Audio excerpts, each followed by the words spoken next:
Oi, meus amores, tudo bem? Bruxa de Salem com vocês. Como eu tinha prometido, né? Aqui estou eu.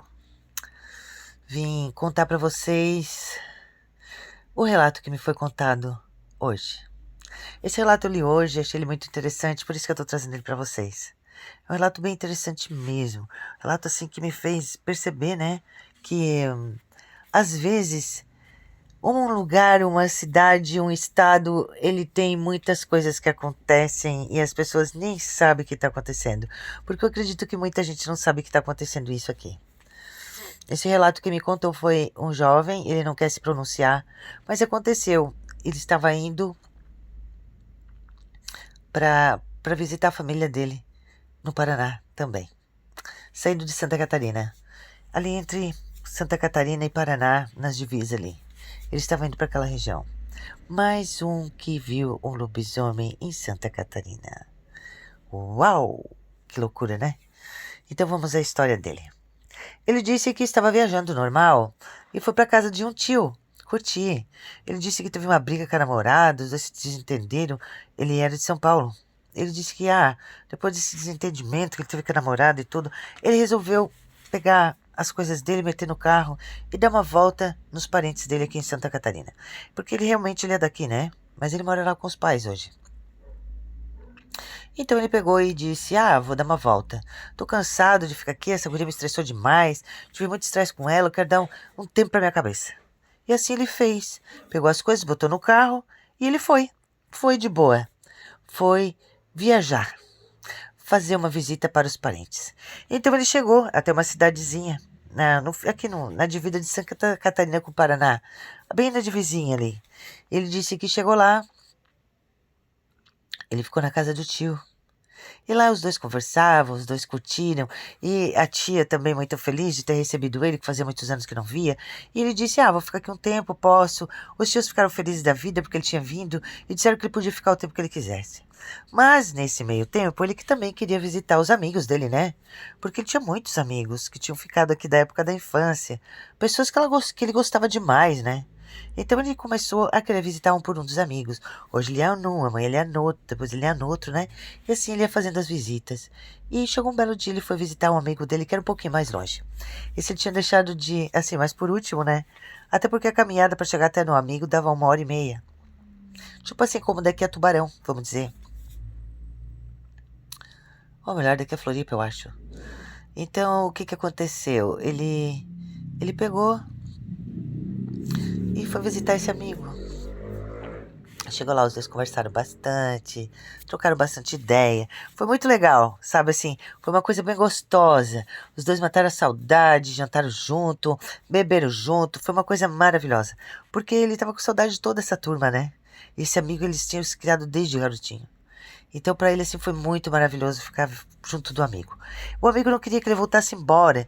Até porque, né, o amigo disse: pra que ir embora hoje? Não tem necessidade de ficar até amanhã, vamos curtir junto, vamos sair mais um pouco amanhã, lembrar o tempo da nossa infância. Ele disse: não, eu tenho que ir porque eu prometi pro meu tio. Mas eu te prometo, domingo eu volto, isso era numa quinta-feira. Então, amigo, tá, tudo bem, tu que sabe. Mas cuidado por essas estradas aí, né? Ele: não, fica tranquilo, eu tô acostumado a dirigir à noite. Isso já era meia-noite, já passava da meia-noite, sabe? E ele foi, pegou o carro e começou a voltar embora. Agora é que a coisa pega fogo, meus amores. Agora que o bagulho pega preço. Então, o que que aconteceu? Ai, meu Deus, eu não gosto nem de pensar essas coisas. Aí, ele foi, pegou o carro e veio. Como sempre, né? A mesma desgraça, só pelo sangue do cordeiro. Ele pega e me vem e pega a estrada pra vir embora. Tudo bem, passa num posto de gasolina, compra umas coisas que tem que comprar, faz tudo o que tem que fazer e pega a estrada e começa a vir embora. Pra casa do tio, claro, né? Determinado ponto, o carro dele pifa. Para do nada. Ele olha e o carro estava sem gasolina. Acredite você ou não, ele esqueceu de abastecer. Que cruz, né? Ir no posto, comprar tudo o que tinha que comprar, só esqueceu de botar o principal, a gasolina. Ele ficou muito bravo com ele mesmo. Ele estava no meio do nada. Um lado era só mato, o outro lado era só capim. E ele disse: meu Deus, estou aqui perdido no meio do nada, 00:30, e eu não tenho nem como saber para que lado que eu vou para achar um posto. Ele sabia que ele tinha passado por aquele posto e dava mais ou menos uns 40, 50 minutos de caminhada para chegar até lá. Ele começou a escurecer a cabeça no volante. Bah, que merda. Como eu sou burro, né? Permiti isso. Deixar de abastecer o meu carro. Eu esqueci de abastecer. Como que eu viajei tanto? E eu sendo um frentista de posto, porque ele trabalhava de frentista. Ele assim, como que eu cometi esse erro tão sério? Mas já tinha cometido. Como ele carregava sempre um galão, né, de botar gasolina dentro do carro, ele vai atrás do carro, pega o galão e sai andando. É o jeito, tranca o carro e vai em busca de gasolina. E sai caminhando. E ele, como tava com o celular, com a bateria que não tava muito boa, ele intercalava, tipo, acendia um pedaço da estrada do celular e outro pedaço ele deixava o celular desligado. E assim ele foi indo. Já tinha caminhado mais ou menos uns 30 minutos quando ele viu um clarão lá na frente e ele percebeu que era o posto. Ai, aliviado ele estava, porque estava chegando no posto e finalmente ia poder comprar o combustível e voltar e botar no carro e, graças a Deus, voltar para casa. Mas assim ele fez. Ele foi. Ele chegou no posto, pegou 5 litros de gasolina, encheu o galão todo e aproveitou e deixou o celular para dar uma carregada, porque ele sabia que no retorno ele ia ter que vir com o celular com a lâmpada acesa, né, com a lanterna, porque o celular não estava com muita bateria.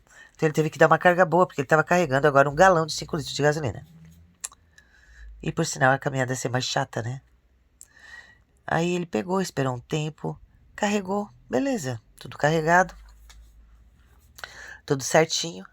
Ele pega o galão, agradece o moço, o frentista, e segue caminho em direção ao carro. Ele disse que começou a seguir caminho, já estava caminhando mais ou menos fazia uns 25 minutos, quando ele viu uma movimentação muito esquisita no meio do mato. Ele estava com o galão na mão e na cintura ele colocou o celular com a lanterna ligada, então ele podia ver todos os momentos, né? Os movimentos que estavam acontecendo na estrada. Ele disse que viu uma movimentação muito esquisita no mato, mas era no mato alto, não era no capim. O capim ele tinha uma visão ampla. O mato alto era tipo assim, uma mata fechada, sabe?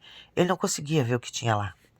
Então ele pegou e ficou ligado no que ele estava vendo, que havia alguma coisa se movimentando lá dentro. Ele pensou, ué, será o cachorro? Será uma onça? Então ele deu uma parada e ficou observando, porque ele achou que poderia ser uma onça de repente, perdida ali naquele lugar. Santa Catarina com onça, estranho, né? Mas tudo bem. Aí pra gente pensar tudo nessa hora, né? Aí tá. Ele disse que ficou ali observando. De repente aquela coisa levantou, ficou em 2 pernas. Quando ele viu, ele reconheceu instantaneamente. O pai dele, há muitos anos atrás, tinha passado pela mesma situação e tinha contado a história de lobisomem, assim, que tinha atacado o pai dele naquela região. Ele ouviu muitas histórias de lobisomem, mas ele nunca acreditou, ele era muito cético. Só que nesse momento ele viu e percebeu que ele estava vivendo uma história igual. Uma coisa aterrorizante levantou diante dele e estava de pé no meio do asfalto olhando para ele. Um monstro de mais ou menos 2 metros de altura. Gente, eles são tão feios que eu tenho vontade de morrer só de pensar. E esse monstro veio para atacar ele. Pulou na direção dele a todo vapor para matar. Ele largou o galão de gasolina e começou a correr. Mas correr sem parar. As unhas do bicho batiam no asfalto correndo atrás dele. Mas a velocidade do animal era maior que a dele. Então ele, olhando para trás, vendo se o bicho estava alcançando ele, ele tropeçou e caiu. Quando ele tropeçou e caiu, ele viu a morte diante dele. Ele disse, agora eu vou fechar os meus olhos, eu vou esperar esse bicho vir me matar. Só que ele foi surpreendido. O bicho não veio matar eles. O bicho atacou ele. Mas veio mesmo para dilacerar com ele. Quando o bicho pensou em dilacerar ele, que estava chegando a mais ou menos um passo dele, veio um outro lobisomem e se jogou, se arremessou contra esse lobisomem. Um era branco e o outro era negro. Loucura, né? Gente, eu vou ter que fazer a fase 2.